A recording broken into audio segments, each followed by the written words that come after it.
Today we're going to start talking about music of the Baroque period, 1600 to 1750, exemplified by J.S. Bach. Today will be the first of two presentations about the music of Bach. One today dealing with Bach's vocal music, the other coming in sections. Yes, we have sections on Thursday, Friday, and Monday having to do with the instrumental music of J.S. Bach. So we're going to start now with Baroque music and Bach, and a word first about Bach's biography. Bach came from a very long line of musicians. Indeed, 10 generations of Bachs were musicians. It goes back to old Wiet Bach in the 16th century and continues generation after generation into the 19th century. In the area in which Bach was born, this small town of Eisenach, you can see the town's name up there and the date in which he was born, 1685. In this area of Thuringia, the region in which Eisenach sits, the word Bach was eponymous. In other words, a Bach simply meant a musician, just like we have the word Kleenex, for example, or we have the word Xerox that begin to take on the connotations of an entire class. So to be a Bach in that area was to be a musician. Johann Sebastian Bach was simply the most talented of this long-lived clan of musicians. From the age of 9, J.S. Bach was orphaned. Both his parents had died by that time, so he was raised for the most part by his older brother, Johann Christoph Bach, who was a student of our Johann Pachelbel. So there is this connection between the Bachs and Pachelbel. And for the most part, J.S. Bach was self-taught. How did he teach himself music? Well, he copied music. He copied music for two reasons. One, to learn the musical style, and two, to get music, because you simply couldn't go to a photocopy machine and copy the music of Corelli or the music of Vivaldi. You had to copy it down yourself by hand. You couldn't go to a music store and buy edited editions because for the most part that didn't exist. So much more of it was simply music copied by one musician after the next. So Bach learned his craft by copying, literally, Corelli, and we have run into Corelli, of course. Anybody remember a piece by Corelli that we performed? Frederick? La Folia, excellent. And he copied Vivaldi. What's Vivaldi's most famous composition? Frederick again. The Four Seasons. So he copied that, and he also copied some other concerti grossi of Vivaldi, oftentimes surreptitiously by moonlight when he was supposed to be in bed. Bach's devotion to his profession was legendary. When he was a young man, he sort of went AWOL from his first job and walked from the town of Arnstadt, which you see up there, walked from Arnstadt in the center part of Germany all the way up to the Hanseatic city of Lübeck on the North Sea up there, a distance of about 250 miles in order to be able to sit at the feet of a very famous organist and composer there in Lübeck. And then he walked back. It would be like one of us wanting to learn something from a congressman or something and walking from New Haven to Washington, D.C. and back. In his day, Bach was legendary, not so much as a composer, oddly enough, but as what? What was Bach known for in his day? We touched on this before. Angela? He was an organist, okay? So he was an organist. He was the great virtuoso organist of central northern Germany in this period. Now, we have met an organ piece of Bach before. What was that? Name, Michael? Mitch. Okay, yes. What was that, please? G minor fugue. Can you sing any of it? Could anybody sing any of it? Hey, we got some takers down here, Chris and AJ. Together, a duet. Gentlemen, please.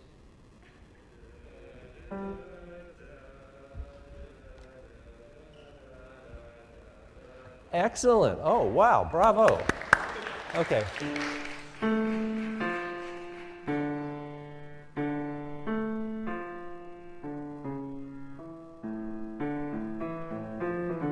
I think that's sort of the key that they sang it in. We'll come back to that idea in just a minute, because I found myself tripping over that fugue subject in another one that I want to talk about this morning as I was trying to think through these. There's another famous piece, organ piece of Bach that we might have heard recently. Do we have the toccata cued up there? It should be track 1. Let's listen to a toccata by Bach, written in Arnstadt early in his career. Whoa, where did that come from? Oh, I know, it's in the machine. They were in the bay. We lost the CD this morning, so it's sitting in the machine. How interesting. Sometimes our CD player eats our machine for days on end and then only belatedly spits it back out. So do we have that? Okay, we don't have that cued, I'm sorry. But you probably heard it at the concert the other day.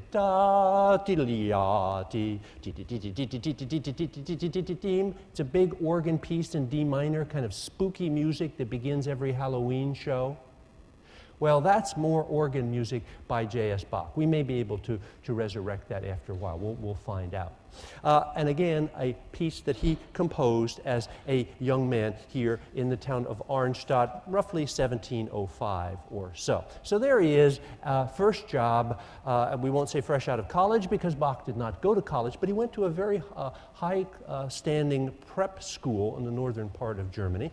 Just graduated, has his first job at Arnstadt. Let's take a look at Raoul. Here is the picture of our great man, but let's go on to our first real slide there, and I think everybody see that okay? That's the organ in the church at Arnstadt where Bach worked. The organ is still there. The essential parts of the pipes and all are still there. That's the very organ that Bach played. But they've sort of modernized it over the centuries, and they took out the original console. So Raoul, if we could have the next slide, please. And there is the console. This is kind of the central processing unit, if you will, for Bach's organ. So you can see, does that look like a big organ or a small organ to you by our standards? Kind of on the smallest side. There were bigger ones actually up to the north. But you can see here, some of you did that extra credit project on the organ. 2 keyboards and a pedal board down here to be played obviously with the feet. And what do you suppose these things are working all around it? What would we call those? We're going to pull one of those. A stop, okay? And it brings into play an extra rank of pipes of a particular sound. And we have this expression, oh, I'm going to pull out all the stops. Well, of course, that has to do with organ technology. So this is Bach's, the console, in effect, of Bach's original organ. Bach eventually left Arnstadt and moved on to the larger city of Weimar, where he stayed, as you can see there, from 1708 to 1717. And he functioned as an organist and a court musician there. In 1717, he decided to leave that position in Weimar and move on to another town, Curtin. And the Duke of Weimar, Duke Wilhelm, summarily had Bach thrown in jail. Bach was thrown in jail for a month. Sat in jail, languished in jail. We think he started the Well-Tempered Clavier while in jail. Why did the Duke have Bach thrown in jail? Any ideas? Well, he hadn't obtained a release from the Duke. And this tells us something about the status of musicians in the 18th century. They were little better than indentured servants. No such thing as free agency here, not like baseball players or whatever today. If you wanted to take another position, you had to get your present employer to say, okay, it's all right if you go. Imagine that today. You want to quit your job and move on to a better job. Well, you can't leave until the present boss says you can go. But that was the case, and Bach had violated that modus operandi, and there he languished in jail for a month. Finally, the Duke of Weimar relented, and off Bach and his family went to the town of Curtin. Let's take a look at the next slide, please, the town of Curtin. Again, sort of central Germany. This is an engraving of the mid-17th century, and we can see here the court building of complex plexes where Bach worked there in the center. Now we're going to go to the front of that next slide. As it stands today, it's rather heavily damaged after communist occupation after World War II. Rather not in the best state of repair. You go inside the courtyard there. Next slide, please. Going in, and you can see it's something of a mess because they are fixing up that room, and indeed have fixed up that room up above. Let's have the next slide, please. And here is that room up above, the so-called now crystal room of the palace at Curtin, and this was where Bach performed. And when you go to sections this week, you will watch a wonderful video of a performance of the Bach-Brandenburg Concerto No. 5 performed right in this hall. You'll see those same windows there. This is Bach's music performed in the environment for which Bach had created. In 1723, Bach moved again. He was an aggressive, ambitious person, J.S. Bach. He moved this time to the city of Leipzig. Leipzig, a little bit to the south of Curtin, and he spent the rest of his career in Leipzig. He moved to Leipzig in 1723 for two reasons. And we'll come back to those two reasons. But while I have this slide up here, let's just put this in context a little bit. You can see where Berlin is there. You can see where Lübeck is, where he walked all the way at the top. This is central Germany here. And these towns aren't too far apart. Here's Curtin, here's Leipzig. So 1723, he goes to Leipzig. And he goes there for two reasons. One, next slide. One, because his family will be given, by the standards of the time, rather large quarters here.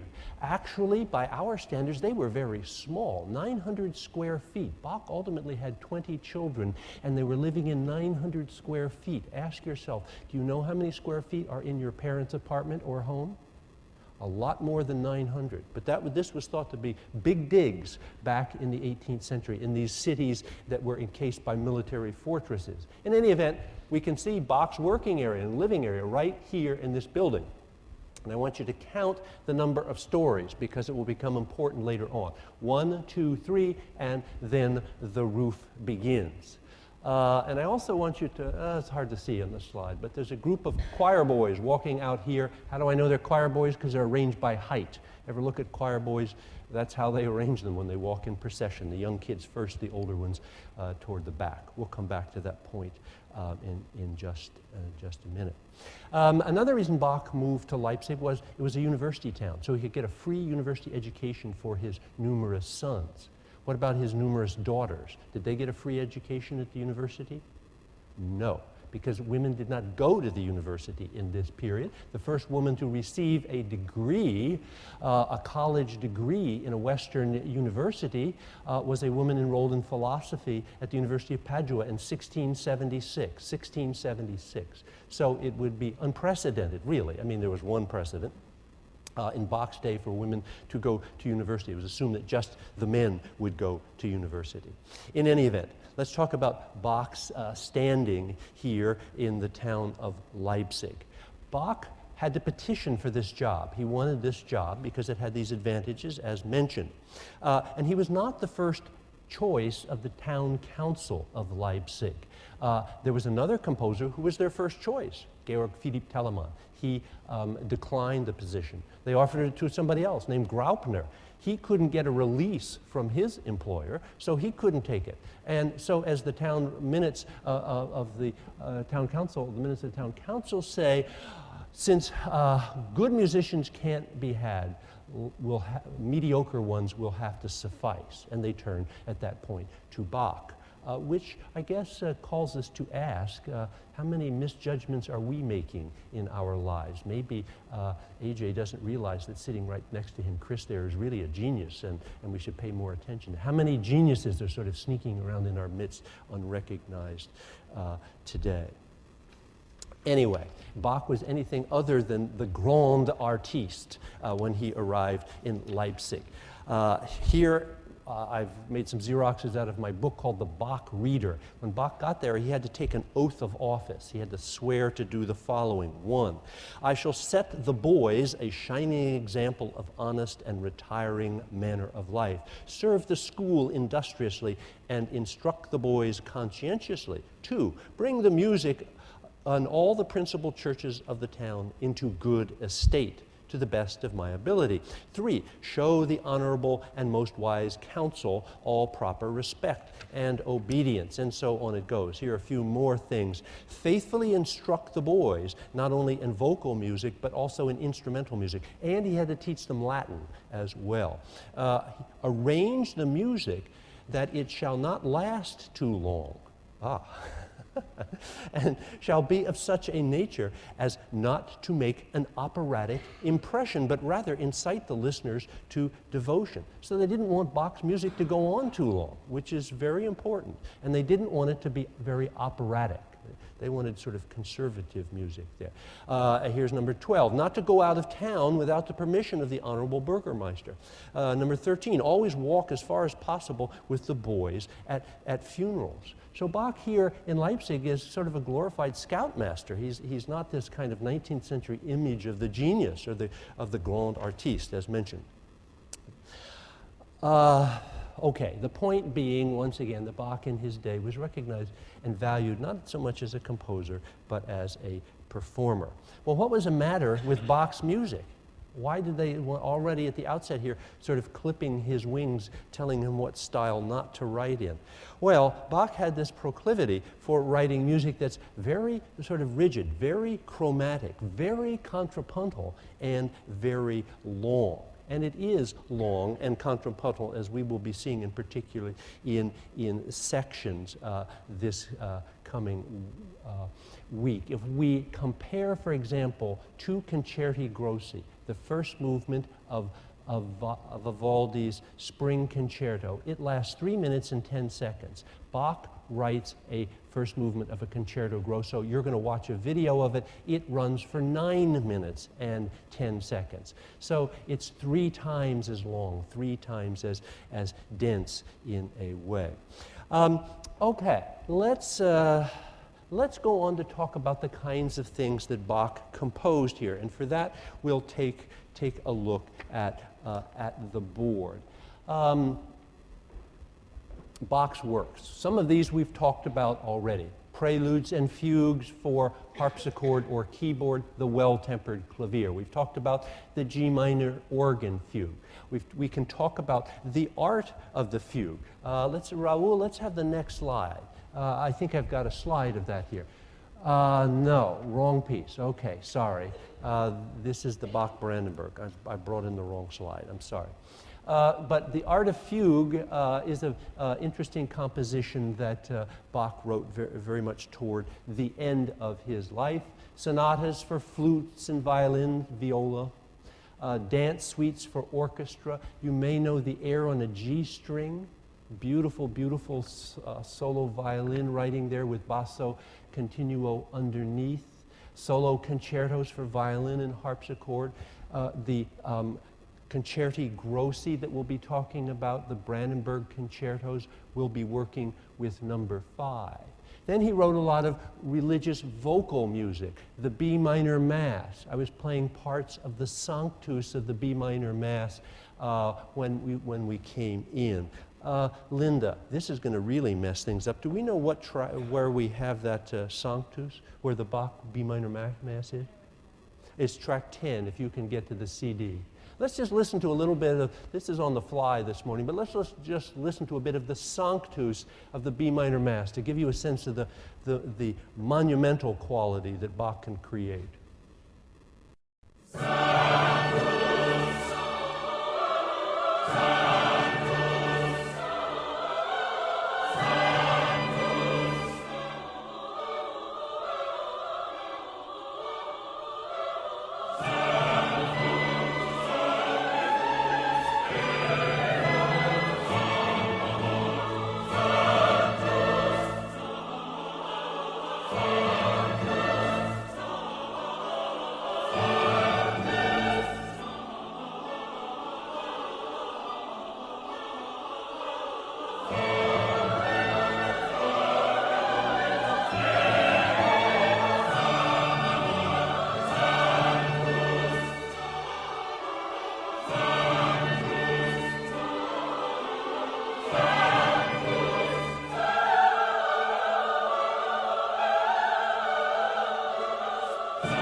So pretty impressive stuff, but it goes on for a long time, and it's filled with imitation and fugal subjects that recombine in different kinds of permutations, can be inverted and go backwards and forwards and upside down. And this is what Bach would do. If somebody would write a set of variations that had 10 variations in it, he would write a set of variations with 20 variations in it. If somebody would write one canon, he would write 10 canons, as he does, for example, in the Goldberg variations. Whatever he did, he sort of prosecuted maniacally, and what he ended up with was stuff that's very dense, very compact, is really the best sort of craftsmanship, but it's not necessarily the most sort of popular music in that regard. But as you heard, it can be very grand and quite spectacular, as we heard from the Sanctus of the B minor Mass there. When Bach arrived in Leipzig, it was a town of 35,000 and was one of the biggest in Germany. Does that sound like a big town to you, 35,000? No. I mean, Hamden probably has 35,000 people living in it. But this was a big city in Bach's day. And he was called there to run music for all of the Lutheran churches in that town. Now, we're talking here Leipzig, which is not far from Wittenberg, where Martin Luther was active. So we're talking about kind of the home ground of Lutheranism here. And Leipzig enjoyed complete freedom of religion.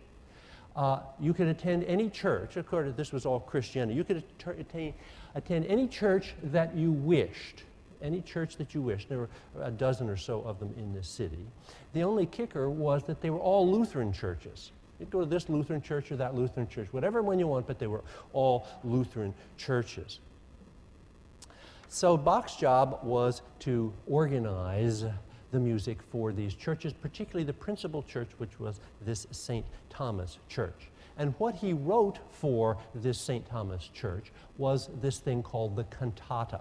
What's a cantata? Well, literally, it's a sung thing as opposed to a sonata, sounded thing. So this is a sung thing.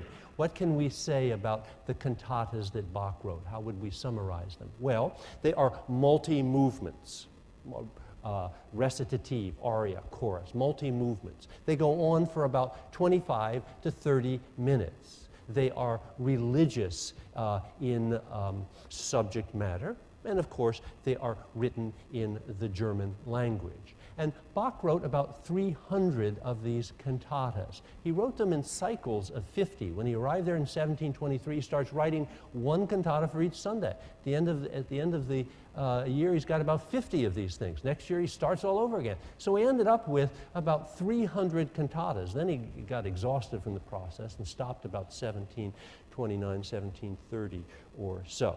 Now, on the board up here, you see the layout of a typical cantata. It is Wachet auf, ruh uns die Stimme. Arise, a voice is calling.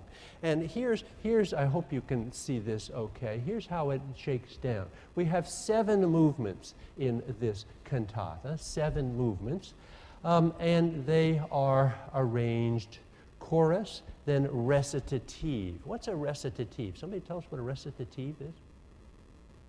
We haven't talked about it, but maybe you know from other contexts. Jacob?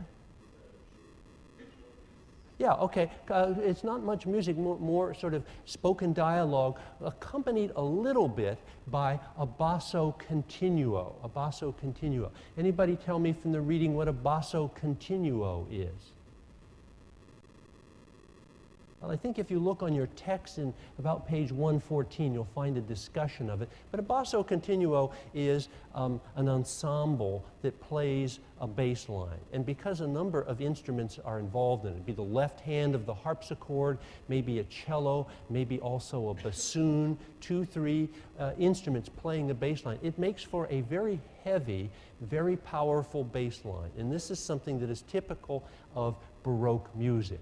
So a recitative will be accompanied, and indeed all the arias will be accompanied by basso continuo. The choral stuff will be accompanied by basso continuo. Continuo means it's just always going. So it's a strong bass that's always going. It's different from the basso ostinato, because what happens in a basso ostinato?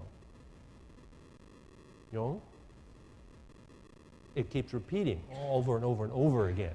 So a basso ostinato would be a particular kind of basso continuo, a kind of species of basso continuo. But basso continuo, a bass that's always going on and is very strong. So we'd have sort of spoken dialogue with a strong bass, then an aria. And I'm going to say something about these arias in this period. They are da capo arias in the Baroque period. What does a da capo aria mean?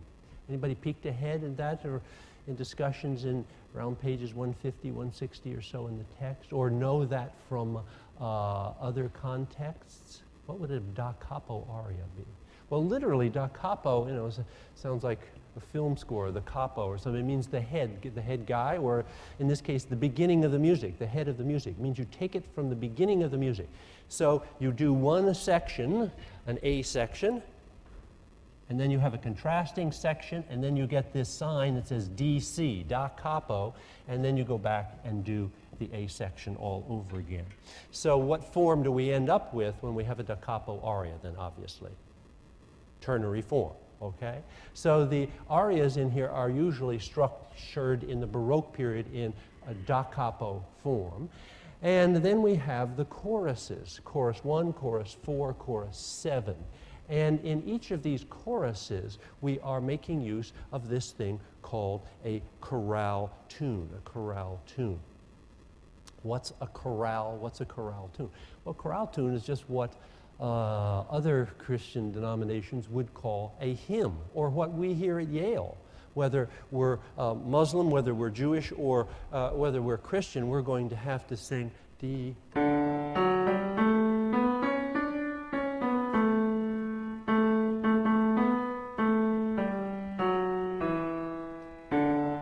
and so on it goes. I think it's called Duke Street, O God, beneath the...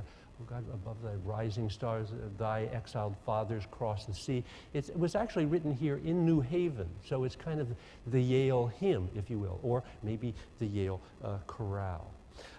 So these chorales were sort of old melodies, old religious melodies. Some of them were sort of remakes of Gregorian chants. The Lutherans just took old Catholic chants and turned them into chorale tunes. Others were newly composed, going all the way back to the 16th century. Martin Luther himself composed chorale tunes. Anybody name a chorale tune or a hymn tune of Martin Luther? I bet you. Da da da da da da da da da dum bum bum bum bum bum ba ba bum bum. Anybody know the name of that? Yes, Kristen, is it? Okay, nice and loud, please, Kristen. Okay, A Mighty Fortress is Our God. It's a Reformation, so the Reformation chorale, and musicians have used that frequently over the centuries. So we're not going to be working with A Mighty Fortress. We're going to be working with a different chorale tune, Wachet auf, ruht uns die Stimme, which was a couple of years old by the time Bach got his hands on it. And you have it here. So on your sheet, everybody got the sheet for today? Maybe I'll turn the lights back on just for a moment, see a little better. Yeah, that's a little better. Oh, that's even more. So here is a chorale tune, and it's in lots of phrases, right? What about this?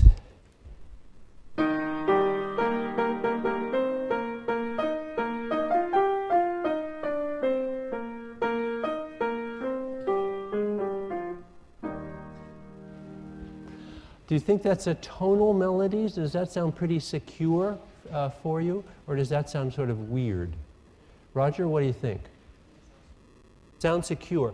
It is tonal, and why would you imagine it sounds secure? If you look at the downbeat of each measure, almost every measure, what notes do we have there?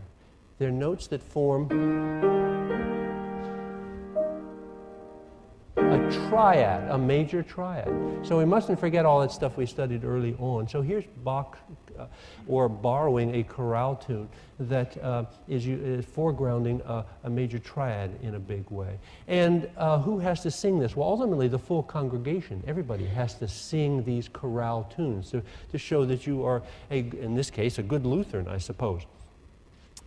So everybody was be expected to sing them, and because of that, they tended to be rather stepwise. So we should all sing this, right? Today we're all going to be good Lutherans, no matter what our real religion is, assuming we have a real religion. So let's start here, and we're just going to sing La. Here we go.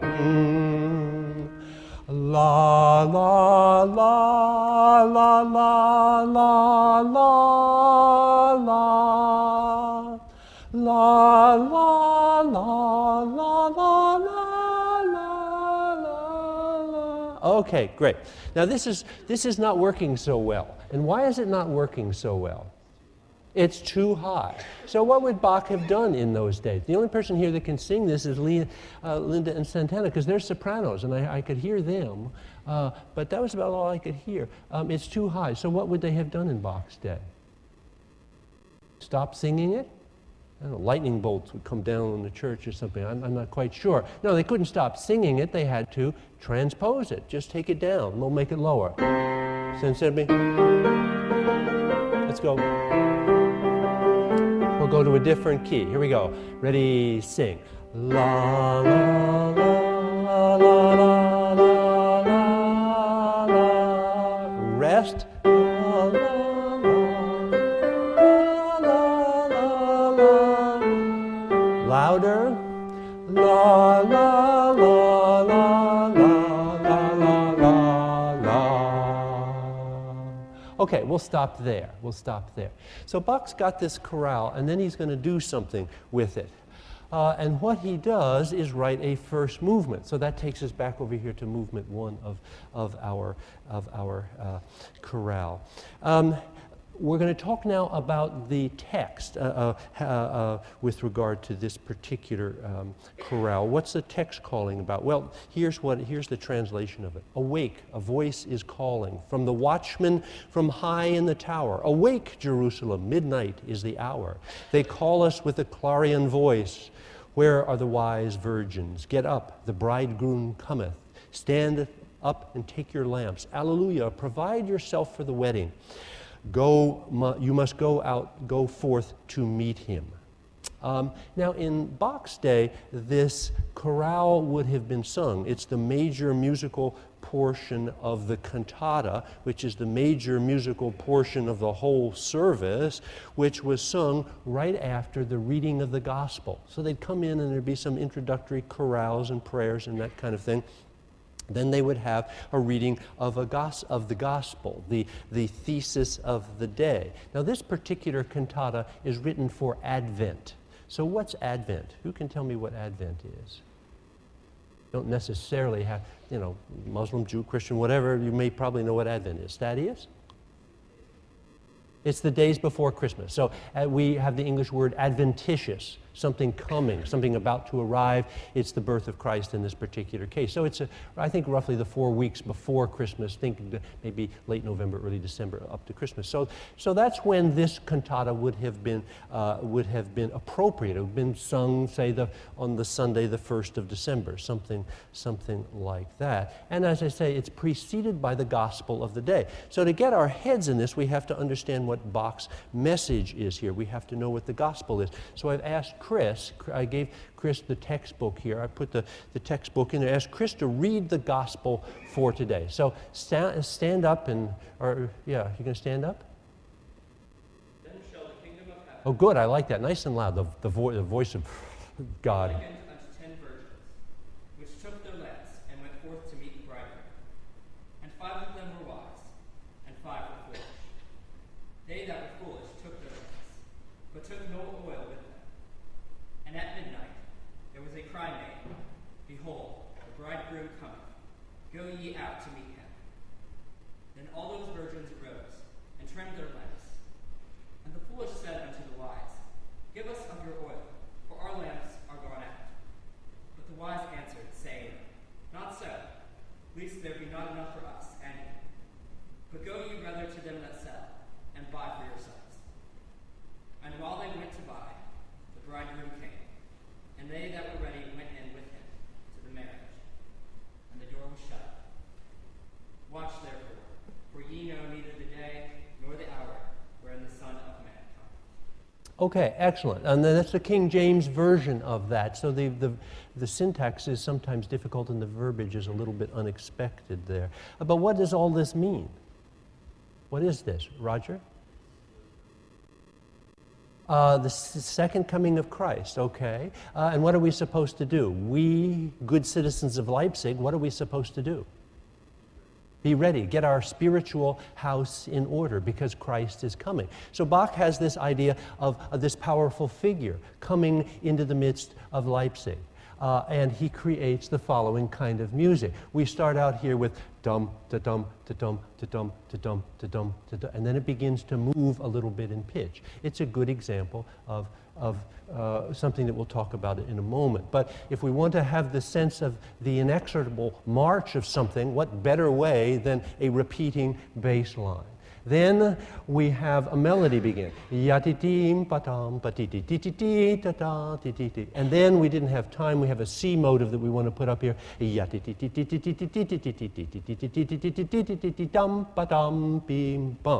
So when you read your textbook there, I interpreted this as follows.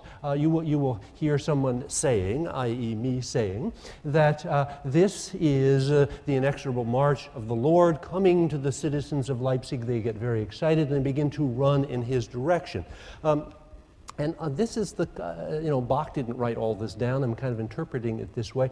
But I can't help but think back on the early session that we had talking about the musical Chicago. And that number in Chicago, get the gun, the deet, and it gets faster and faster, and the texture gets denser and denser. Well, that's exactly what Bach is doing here. Whether it's Broadway or Bach, the modus operandi is going to be the same. So let's listen to just a little bit here. This is the opening movement of Bach's cantata, Wachet auf, ruh uns die Stimme.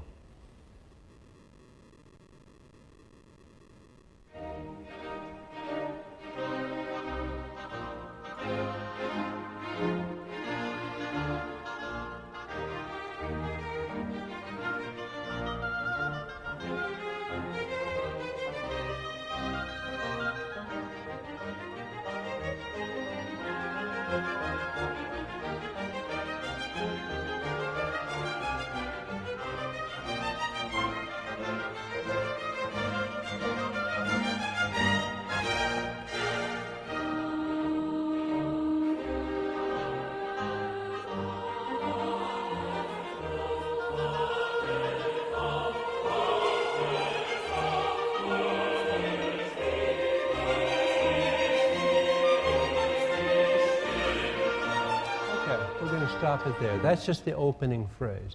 And the crowd's coming in with little fugal expositions underneath that. Who, where, coming where, sort of this busy counterpoint underneath.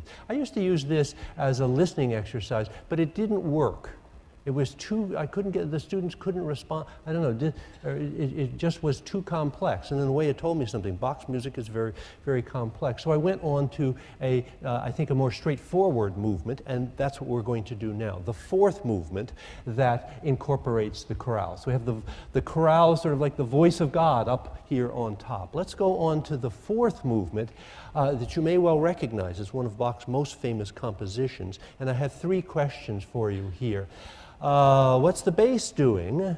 How many voices are there? How many lines, strands do you hear in the texture? And where is the chorale tune? Who's singing the chorale tune? So this is movement 4 of Cantata Wachet auf.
and then the ritornello starts again. This refrain theme starts all over again. All right, let's pause it there.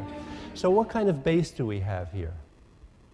Dum, dum, dum. It's called walking bass, right? We've talked about that before. And once again, it gives a very sort of secure foundation. So we have a basso continuo playing a walking bass. Boom, boom, boom, boom, boom, boom, boom, boom, boom, boom, boom, boom, boom, boom, boom, boom, boom, boom, boom. Something like that, just going on and on, sort of with the same note values. It tends to be stepwise, have the same note values. What else did we need to know there? What happened to the chorale? Well, first of all, what about the texture? How many strands did you hear in that texture? Brian and Nicole, you want to huddle out there and figure out what the answer to this one is? What do you think? Nicole, how many strands? How many lines did you hear there? Okay, well, we've got the bass in there, and we had that lovely, lovely melody, which you have on your sheet there. So that's two. And what was the third one? Well, the chorale tune. Ya, bum, bum, ba-dim. But what was different about the chorale tune this time? It was easier to hear. Why? Because all of the male voices were singing it together in unison. It wasn't distributed in all this counterpoint in all of the voices. All the voices were singing it together. And if you have this sheet here, I think the miracle of this particular sheet is that this guy had this one melody, ya-tim bum, and he said, gee whiz, you know, if I went ya-tim ba-dee-dee-dum ba-dum be-da-be-da-be, I could have that go against this melody. He thought he had one nice melody, and he thought up an even more beautiful melody that could interweave with his given melody. So that's the gift here, to be able to hear one thing and size up its implications, to know what it could become. I guess that's what a great creative artist is all about, to know what something can become. All right, so we have that particular movement, and I think that's the basis of your listening exercise 22 for next time. Now, we're getting toward the end of our hour, and I want to ask you, well, we're going to do two more things. One, we're going to come back at the end to the end of the cantata. But I want to ask you a question about, just try to put yourself in Bach's shoes here for the moment. You got this job as a composer, and you got to generate all this music, right? You got to generate 25 to 30 minutes of new music every week. Well, that would be like, all right, so presumably you get Sunday afternoon off, watch football, whatever you want to do. Then Monday morning you start all over again. And by next Sunday morning, you got to have 25 to 30 minutes of music ready to perform. Why is that really hard? What's the hard part of this? What's the time-consuming part of all of this? I see Roger and Elizabeth. Elizabeth, go with it. Writing it out, yeah. Probably not composing it. I think these composers just have this stuff spewing out of their ears non-stop. I don't think it was thinking it up.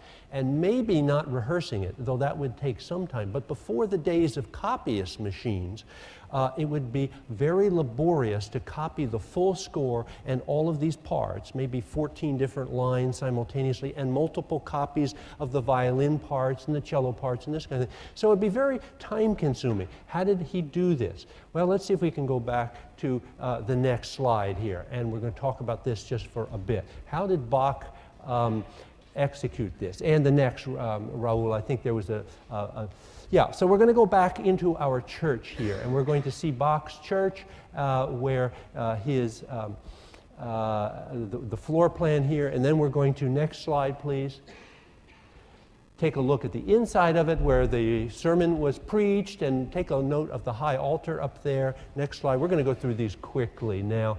There we have the west end up there where the organ is. That's where the cantata would be performed. Next slide. The organ up there. Here's a question for you. Is this an organ from Bach's day? Next slide. That look like Bach's organ? Nah, too many mechanical mechanical contrivances there. So that's an organ from the beginning of the 20th century. And Bach's organ would have looked far more like this, and we're going to talk about this in section a little bit later on. Moving on.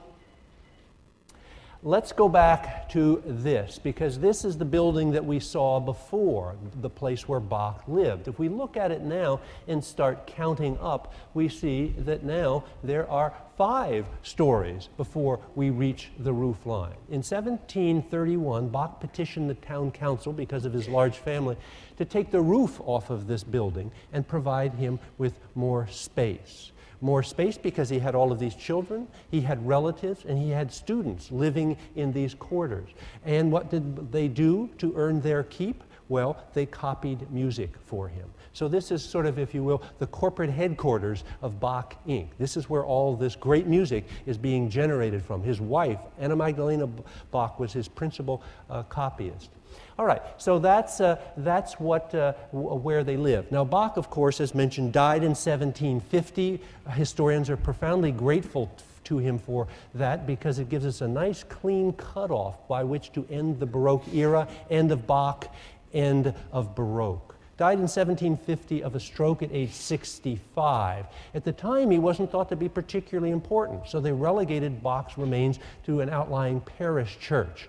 As Mozart played Bach, Beethoven played Bach, Felix Mendelssohn played Bach, people began to realize that, lo and behold, they'd had a genius in their midst. So they exhumed Bach to see if he was a genius. Let's take a look at this. This is what they did in 1895. They dug him up and they photographed him, because this was the period in which there was a theory of genius. Interestingly enough, that the genius had a smaller brain than the normal human being. Not a larger brain, but a smaller brain.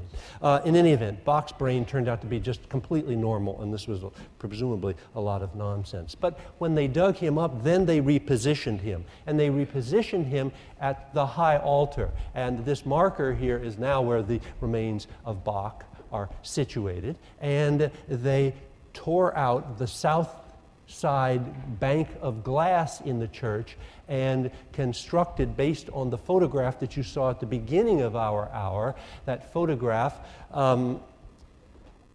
they constructed stained glass windows with titles of some of Bach's works there, so that the musical tourists such as myself, or I hope you someday, will go to Leipzig to enjoy the wonderful music of this city and the wonderful music of Bach. Now, the last thing we're going to do on our way out, the way the cantata would end is that the entire congregation would stand up and everybody together would sing the chorale tune.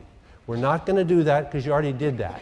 But we'll just play this music as you go out to give you a sense of how the service would end.